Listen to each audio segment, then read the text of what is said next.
Well, hello there YouTube. Thank you very much for coming and joining me again. Today we are going to have a little look at two clones. Now, regardless of people's thoughts on clones, the fact is people buy them. And so that being the case, I managed to come across two Doge, a V1 and a V2. And I wanted to do a direct comparison between the two.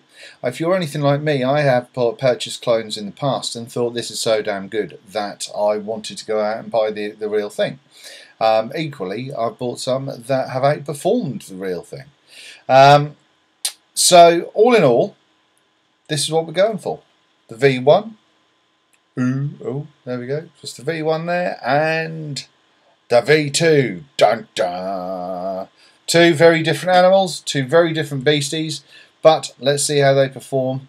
To start with, we'll go for a little up close and personal get to know you session.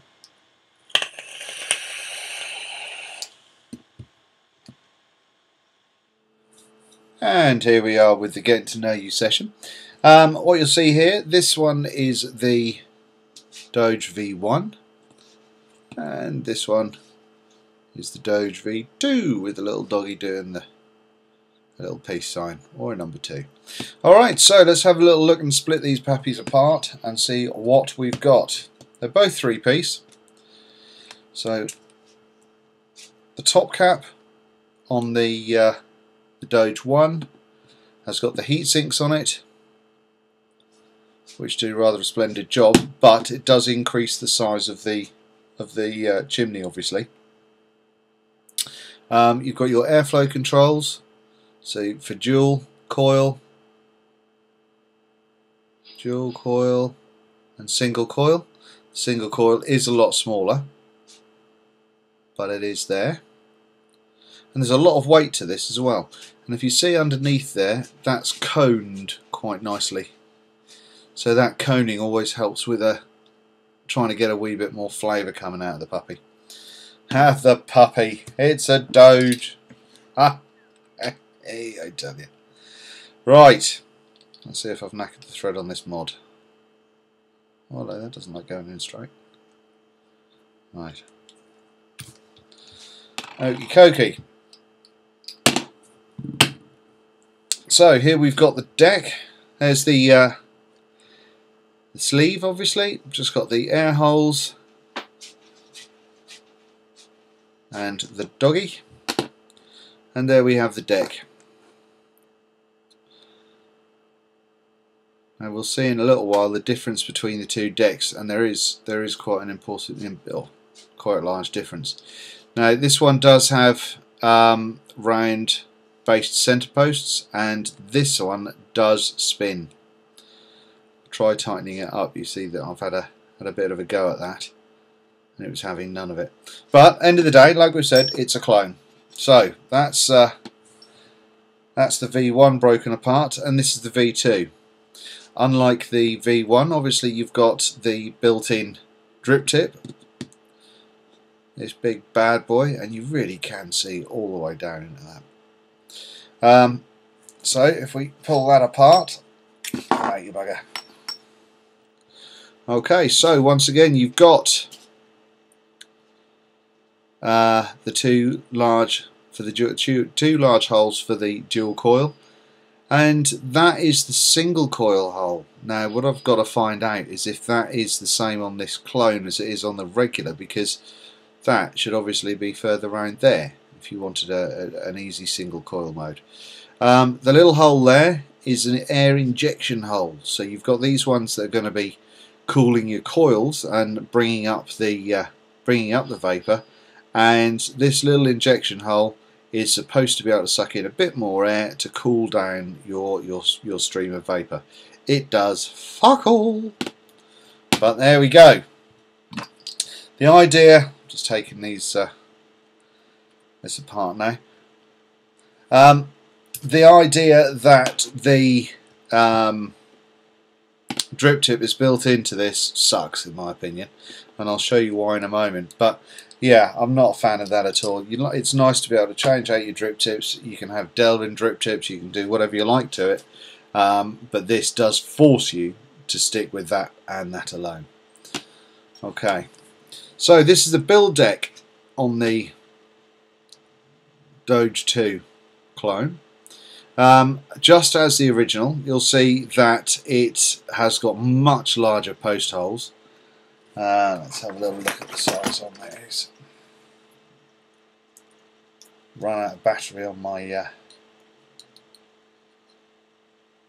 verniers, but I should be able to get an idea in the old school way of reading numbers.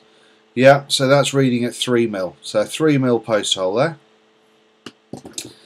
Now, you've got, as in the original, there is a centre.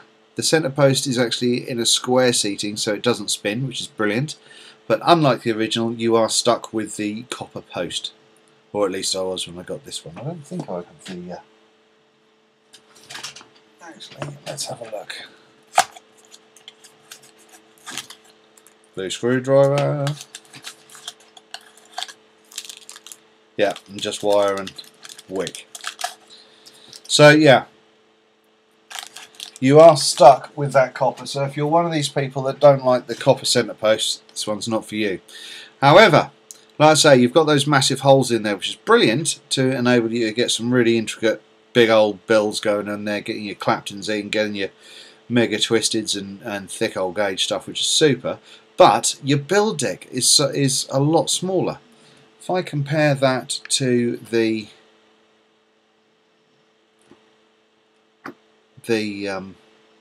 one, you can see that the wall on the two here is a lot thicker. So where on this one you could put some quite interesting builds in it and some quite long coils if needed be, and you wanted to get a good amount of coverage on the wick. This one, the 2, you cannot, which sucks balls. Now when I started doing these, or when I put my first couple of coils in here, I was just doing things like 5 wraps of 22 gauge and a couple of different ones, and it wasn't happening at all. It was just a blooming nightmare. So that sucks.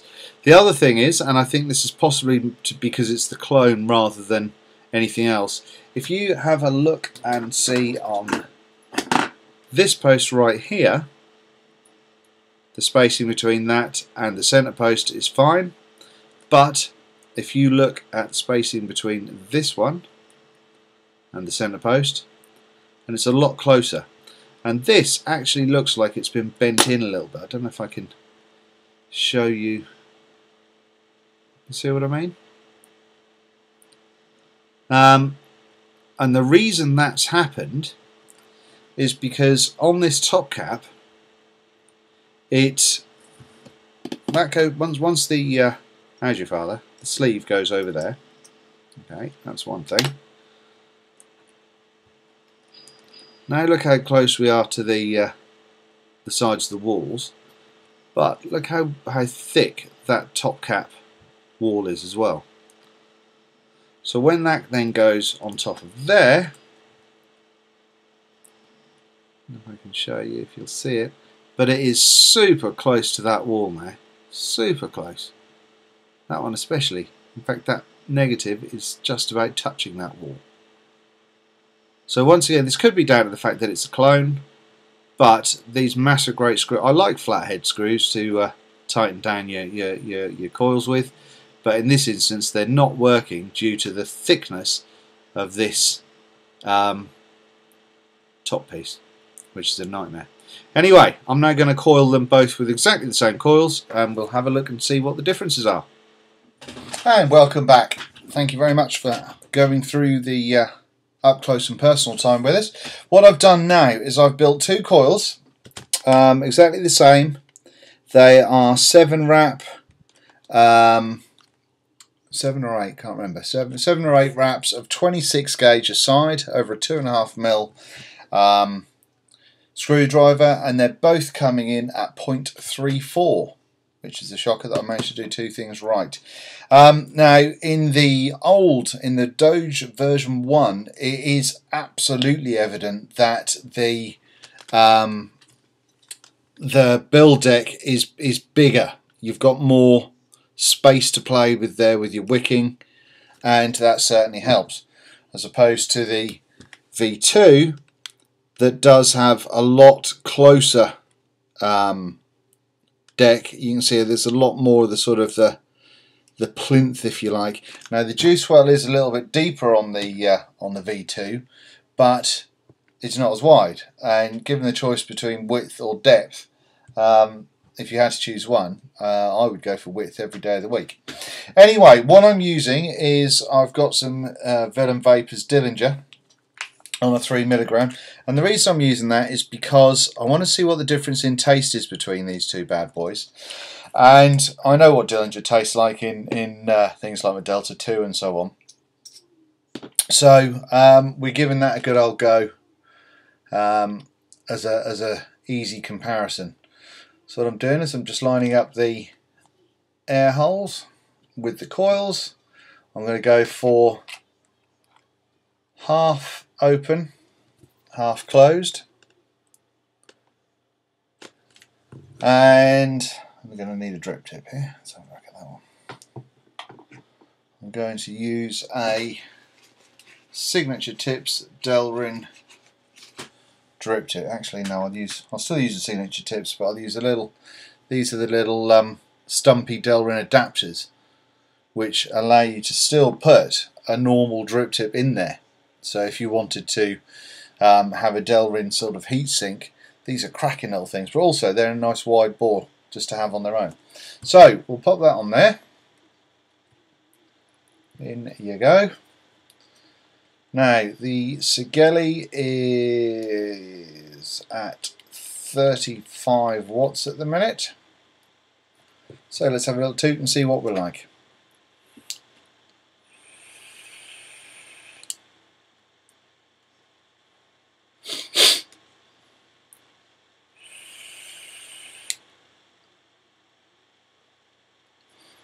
Can't really taste a massive amount there. I'm going to take that up to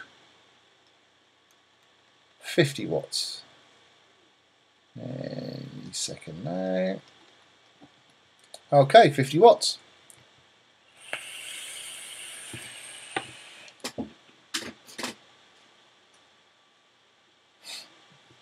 Okay, so there I can taste the Dillinger without a shadow of a doubt.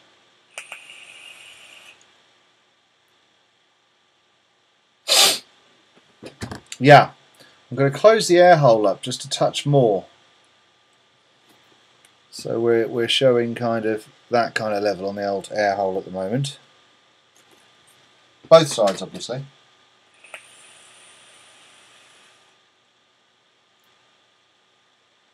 Yeah, can definitely taste the Dillinger. It tastes how it should. It's not the strongest taste in the world, but it's not bad.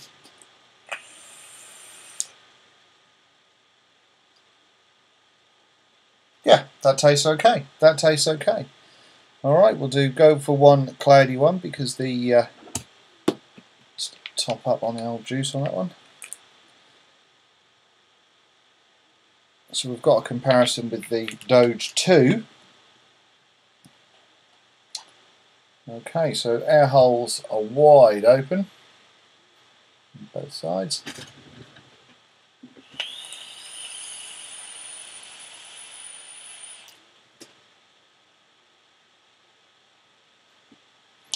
So I mean, Dillinger I think is a 50-50 mix, so that's not bad cloudage from a 50-50.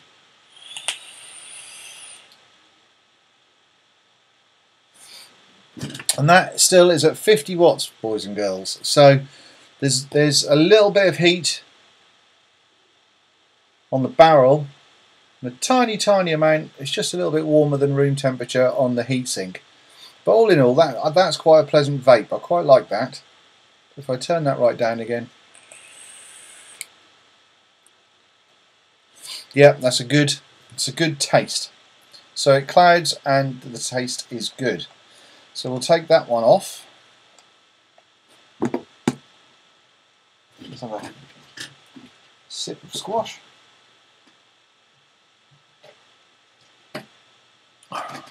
Okay.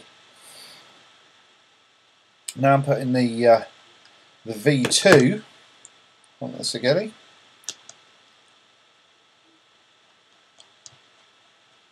once again you can see that one of the negative posts is leaning in.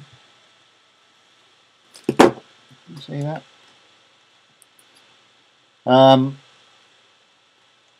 But there's still clearance there. Not much, but there is still clearance there. So we pop the ring over the top, as we did with the other one, and pop the cap on top of there.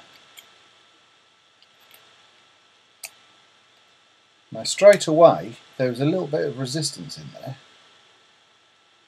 Yeah, and as we saw before, we're going to get in there. That negative post is pretty much touching the outer casing. So 35 watts again to start with. And same resistance, only a small amount of the air hole is open there. See that? And on the other side as well.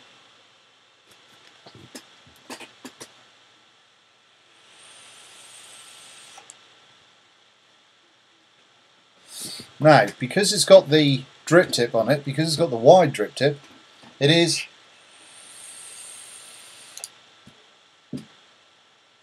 a lot wider draw. There's there is less taste, in my opinion, and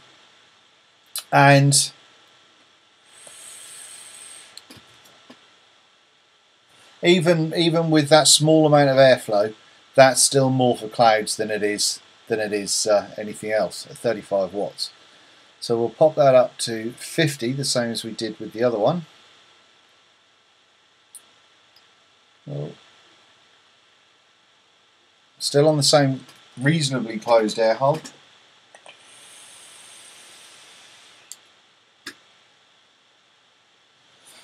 Yeah, the flavour hasn't really improved much for me, I've got to say.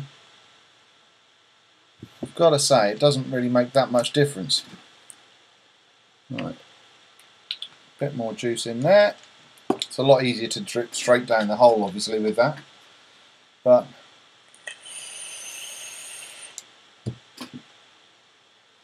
now that is a wide open airflow. To be honest, my taste buds, if you see my other reviews, you'll know are pretty ropey. But I can't really taste the Dillinger at all there.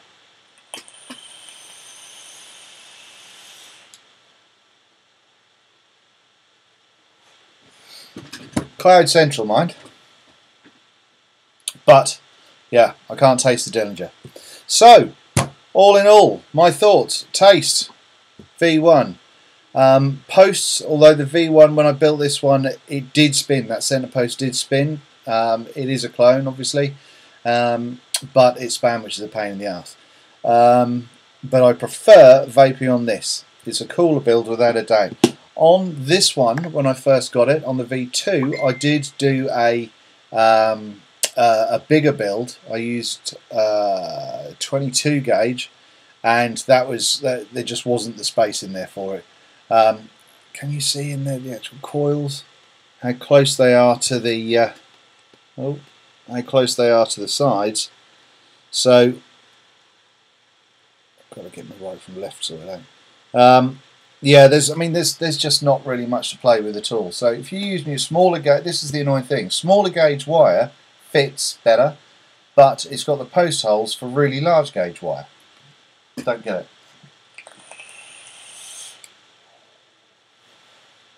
Yeah, there is a hint of the fact that it's Dillinger in there, but it's not impressive, not by any stretch of the imagination. If I'd have bought the juice and just put it in that, I would be insisting that it didn't taste of anything. Back to the V1.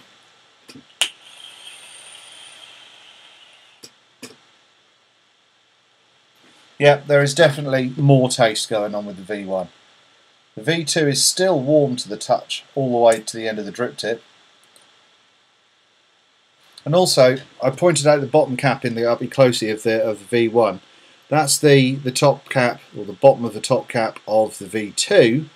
So you can see there's not really anything for everything to condense into, because it is designed for the clouds more than it is for the tasting side of things.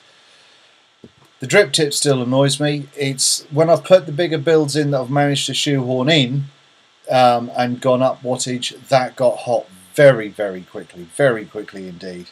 So the fact you can't put sort of a sleeve over the top of it, or you can't put another Delrin drip tip in there, sucks, in all honesty. Out of the two, the V1 wins it for me. The V2 would be good if you're going to go out and cloud, but on a small gauge build. And yeah, you're not looking for the taste aspect. So really, that's my opinion on those two. I hope you found that somewhat useful at all. As I said at the start, these are both clones, and so clones are like apples. You know, they both look very similar, but well, they've got a similar makeup. There are slight differences. I got the V2 from Puff Palace in the UK. I'll put their address down below. And I got the V1 in a trade, so I don't know where that one came from. But yeah, all in all, they're both reasonable atomizers. I am going to trade these on for something else, because I don't really need them in my collection, because they don't do anything different to any of the other ones, and what they do, they don't do brilliantly well. But that's just my opinion. I hope that was useful for you. Thank you very much for watching, and as always, please feel free to subscribe and check out my other videos. Leave your comments as well. Thank you, everybody. Keep vaping. Muchos gracias.